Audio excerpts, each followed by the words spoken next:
రామాయణం. రాముడు కైకేయితో మాట్లాడుతున్నాడు. భరతుడికే యువరాజ పట్టాభిషేకం చేద్దామమ్మా. నేను కాదంటానని ఎలా అనుకున్నారు? నా తమ్ముళ్ళు నలుగురు నా ప్రాణం. వారి తర్వాతనే నాకు ఏ సంతోషమైనా కదా. నా గురించి మీకు బాగా తెలుసు కదా. నా తమ్ముళ్లకు లేకుండా నాకు రాజ్యం కావాలనేవాడినా అమ్మా నేను అంటూ కైకేయి పాదాలకు నమస్కరిస్తాడు. ఇవన్నీ కాదు, ఈ మాటలు అనవసరం రామా. నువ్వు ఎంత త్వరగా వెళితే మీ నాన్న అంత త్వరగా లేచి స్నానం చేస్తానని చెప్పారు.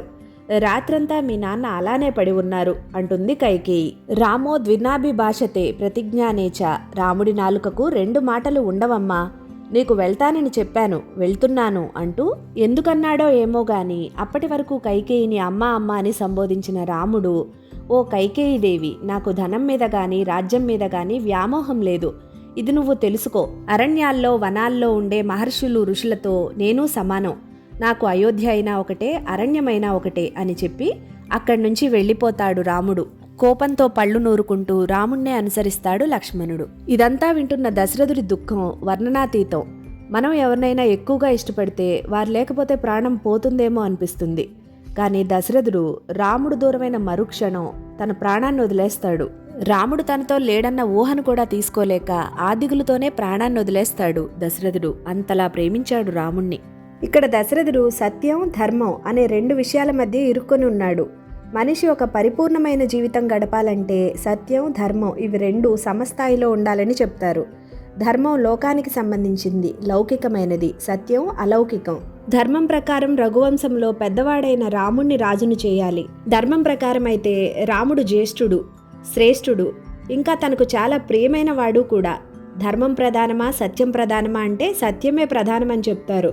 ధర్మం మారేది, పరిస్థితులను బట్టి, ప్రాంతాలను బట్టి, కాలాన్ని బట్టి మారేదే ధర్మం. సత్యం స్థిరం, ఎప్పుడూ మారదు.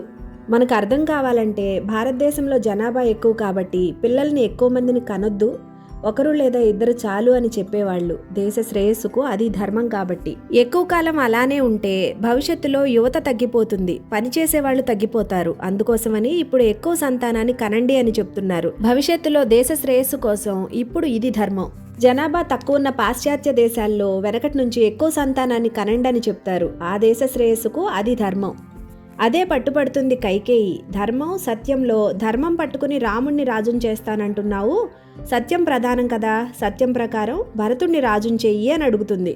ఆ రోజు కేకయ్య రాజుకు మాట ఇచ్చినప్పుడు రఘువంశ ధర్మం ప్రకారం పెద్ద కొడుకే కదా రాజు కావాలి, నీ కుమార్తెకు పుట్టిన వాడిని రాజుని చేయడం ధర్మం కాదు కదా అని చెప్పి ఉంటే తనిష్టపడిన కైకేయిని భార్యగా పొందలేకపోయేవాడేమో. జై శ్రీరామ్.